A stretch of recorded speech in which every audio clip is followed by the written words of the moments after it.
Hey everyone, in this quick video I'll show you how to find your saved Konami ID password using Google Password Manager. First open Google on your phone. Make sure you are logging into your Google account. Now tap on right side top corner on your phone. Now tap on manage your Google account. Then select security and sign in.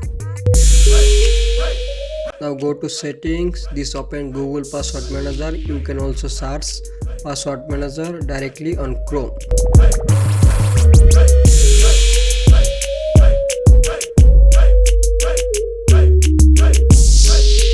In the search bar, type Konami or website you used to log in.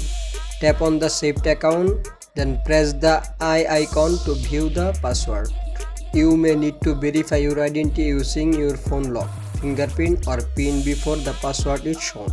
And that's it. If your password was saved, you can view it safely. Thank you.